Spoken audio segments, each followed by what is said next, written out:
نحمده ونصلي ونسلم على رسوله الكريم اما بعد فاعوذ باللہ من الشیطان الرجیم بسم اللہ الرحمن الرحیم۔ اللہ تعالی جل جلال وحدہ لا شریک حمد و ثنا اور اس کے پیارے محبوب صلی اللہ تعالی علیہ وآلہ وسلم پر درود و سلام۔ آج کا ٹاپک ہے ہمیں عبادات ہمارے اوپر اثر کیوں نہیں کرتی۔ یہ ایک بہت اہم سوال ہے، مسئلہ ہے کہ کیوں بعض اوقات عبادات یعنی نماز، روزہ، تلاوت، ذکر یا دعا کا اثر انسان کے دل پر محسوس نہیں ہوتا۔ دین ہمیں یہ سمجھاتا ہے کہ اصل مقصد صرف عبادت کے ظاہری افعال نہیں، مثلا نماز میں کھڑے ہو گئے، ہاتھوں کو کانوں تک لے گئے، ہاتھوں کو سینے پہ باندھ لیا، رکوع میں چلے گئے، سجدے میں چلے گئے، اتحیات میں چلے گئے، یعنی عبادت کی ظاہری افعال کا نام نہیں، بلکہ اس کے اندر روح اور اخلاص کا ہونا بھی ضروری ہے۔ انسان جب عبادت کرتا ہے تو اس کا مقصد اللہ کی قربت حاصل کرنا ہوتا ہے، اللہ کی محبت حاصل کرنا ہوتا ہے، لیکن اکثر ہم شکایت کرتے ہیں کہ نماز پڑھتے ہیں لیکن قرآن کی تلاوت کرتے ہیں، دعا بھی کرتے ہیں، لیکن دل میں وہ نور اور سکون محسوس نہیں ہوتا۔ آخر اس کی وجہ کیا ہے؟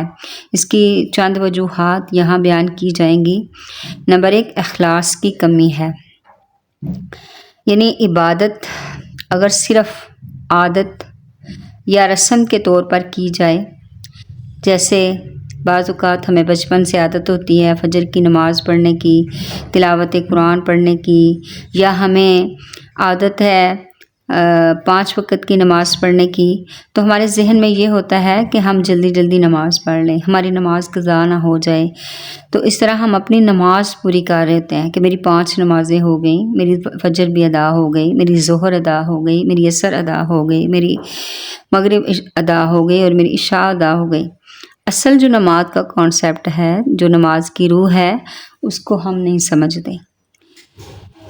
اسی طرح عبادت اگر صرف عادت یا رسم کے طور پر کی جائے گی اور دل میں اللہ کی رضا کا اخلاص نہ ہوگا، اللہ کی خوشنودی طلب نہ ہوگی، اللہ کی رضا کا شوق اور ذوق نہ ہوگا، تو اس کا اثر دل پر ظاہر نہیں ہوگا۔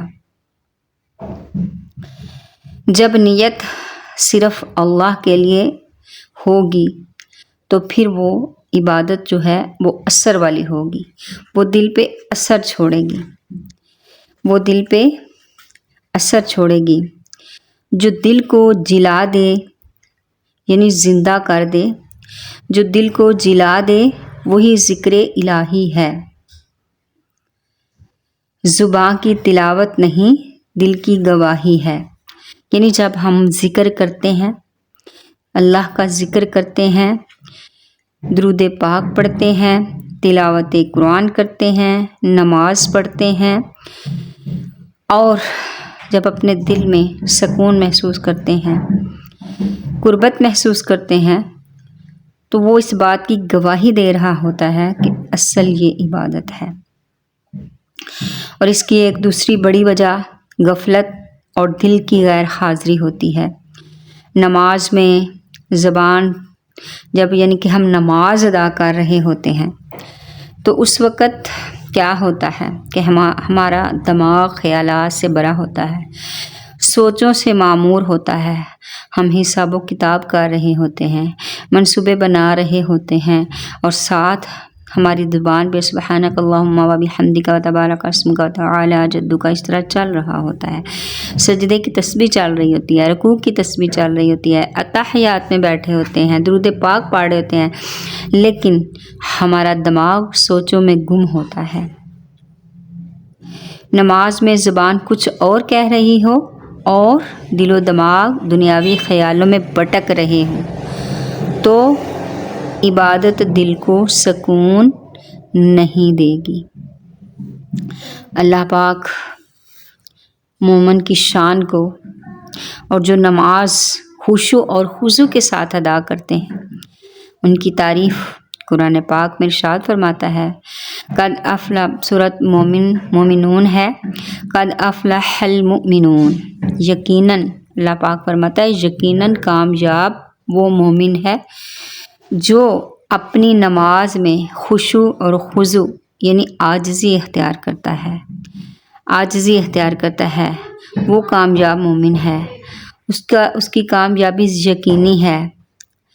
اثر وہی ہے عبادت کا جس میں ہو اخلاص، یعنی وہی عبادت اثر رکھتی ہے جس میں اخلاص ہو۔ اثر وہی ہے عبادت کا جس میں ہو اخلاص، ریا کے ساتھ عبادت ہے بالکل بے لباس۔ اللہ ہمیں ایسی عبادت سے معاف فرمائے۔ غلط نیت یا دکھاوا، اگر عبادت صرف دکھانے کے لیے ہو، عزت پانے کے لیے ہو یا لوگوں کے کہنے پر کی جائے تو بھی اس میں تاثیر نہیں ہوتی، اس میں اثر نہیں ہوتا، وہ لذت نہیں دیتی۔ اور دوسری ایک اور بات کہ علم و سمجھ کے بغیر کی جانے والی عبادت، جیسا کہ نماز کی مثال ہے کہ نماز وہی نماز ہے جو 5 وقت ہم نے ہر رکعت میں سبحان ثنا پڑھنی ہوتی ہے، سورۃ فاتحہ پڑھنی ہوتی ہے، سورۃ اخلاص پڑھنی ہوتی ہے اور رکوع کی تسبیح ہوتی ہے، سجدہ، وہی ساری نمازوں میں وہی ہوتا ہے، لیکن ہمیں نماز کا ترجمہ نہیں آتا، ہم نماز کو سمجھ کے نہیں پڑھتے۔ اگر ہم اسی نماز کو سمجھ کر پڑھیں گے تو پھر ہمیں پتہ ہوگا کہ ہم کھڑے ہو کر اللہ پاک سے کیا عرض کر رہے ہیں، ہم سجدے میں کیا عرض کر رہے ہیں، ہم رکوع میں کیا بات کر رہے ہیں۔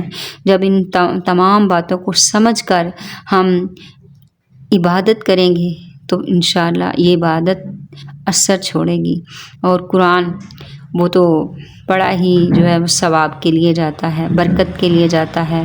حالانکہ قرآن کریم ہماری سمجھ بوجھ کے لیے آیا، اس پر عمل کرنے کے لیے آیا، اس کو سمجھ کر پڑھ کر اس پر عمل کرنے کا نام قرآن پاک ہے۔ بے شک قرآن برکت کے لیے بھی ہے، ثواب کے لیے بھی ہے، لیکن جو اس کا اصل مقصد ہے وہ یہی ہے کہ قرآن پاک کو سمجھا جائے، سیکھا جائے، سمجھا جائے اور اس کو اپنے اوپر اس پر عمل کیا جائے۔ قرآن یا ذکر کو، قرآن پڑھ لینا یا ذکر و اذکار کر لینا یہ کافی نہیں ہوگا۔ جب انسان یہ جانے کہ وہ کس عظیم رب کے سامنے کھڑا ہے نماز میں یا قرآن کی تلاوت کرتے ہوئے، معنی و مطالب کو سمجھے گا اور کیا الفاظ ادا کر رہا ہے تو وہ پھر الفاظ بھی اس کے لیے اثر رکھیں گے۔ اور ایک اور چیز ہے عبادت کی لذت پانے کی، وہ یہ ہے عبادت کا اثر قبول کروانے کی، وہ صبر ہے اور مستقل مزاجی ہے۔ یعنی عبادت کا اثر ہمیشہ فوراً ظاہر کبھی کبھار نہیں ہوتا۔ کیوں؟ کبھی کبھی اللہ تبارک و تعالی جل جلال آزمائش کے طور پر دیر سے سکون عطا کرتے ہیں تاکہ بندہ مستقل مزاجی کے ساتھ عبادت کرتا رہے۔ سبحان اللہ۔ لہٰذا اگر عبادت میں اثر چاہتے ہیں تو ہمیں چاہیے کہ اپنے دل کو اللہ تبارک و تعالیٰ کے لیے، رب العالمین کے لیے پاک کر لیں، اخلاص میں لے آئیں، اپنے دل کو اخلاص سے بھر لیں۔ اور اگر ہم عبادت میں اثر چاہتے ہیں تو ہمیں بد نگاہی سے، بد کلامی سے، جھوٹ سے، غیبت سے، حسد و بغض کینہ سے، ہر طرح کے گناہوں سے توبہ کرنی ہوگی۔ اور اگر ہم چاہتے ہیں کہ عبادت میں ہمیں اثر ملے، عبادت کا اثر چاہتے ہیں تو ہم قرآن کو سمجھ کر پڑھیں، اور اگر ہم عبادت کا اثر چاہتے ہیں تو اپنی نمازوں میں خشوع اور خضوع پیدا کریں اور صبر و استقامت کے ساتھ عبادت کو جاری رکھیں، اور پھر دعائیں مانگیں، اور دعا میں بھی عاجزی، انکساری اور گریہ زاری ہونی چاہیے۔ اللہ اکبر۔ اور ذکر محبت سے اپنائیں، جو دل کو اللہ کی طرف مائل کر دے، جو دل کو اللہ تبارک و تعالیٰ کی طرف مائل کر دے، ایسا ذکر ہونا چاہیے، ایسی عبادت ہونی چاہیے۔ کیوں؟ قرآن پڑھ کے اگر آنکھ نم نہیں ہوتی تو سمجھ لو دل ابھی مکمل نرم نہیں ہوا۔ یعنی اگر آنکھوں میں آنسو آ جائیں تلاوت قرآن پڑھ کے، تلاوت قرآن سن کے، تلاوت قرآن کو سمجھ کے، تو سمجھ لیں کہ دل میں نرمی ہے، سمجھ لیں دل میں نرمی ہے۔ اللہ اکبر۔ اور گناہ یہ لازمی چھوڑنے، گناہ چھوڑیں گے تو عبادت کا اثر ہوگا، عبادت کا اثر ہوگا۔ انسان اپنی نظر کی حفاظت کرنا ضروری ہے۔ انسان جو دیکھتا ہے وہی سوچتا ہے، جو دیکھتا ہے وہی سوچتا ہے، اور کانوں کی حفاظت میں ہے کہ جو سنتا ہے وہ اس کے دل پر اثر رکھتا ہے۔ نظر کی خیانت سے لذت عبادت یعنی عبادت کی لذت چھن جاتی ہے، دل کا سیاہ ہو جاتا ہے، دل سیاہ ہو جاتا ہے۔ اور نظر کی بے پردگی یعنی نظر کو جدھر مرضی گھمائے پھرنا، نظر کی بے پردگی دل میں ایسا سوراخ کر دیتی ہے کہ جس سے ہمارے دل کا نور بہہ جاتا ہے، جس سے ہمارے دل کا نور بہہ جاتا ہے۔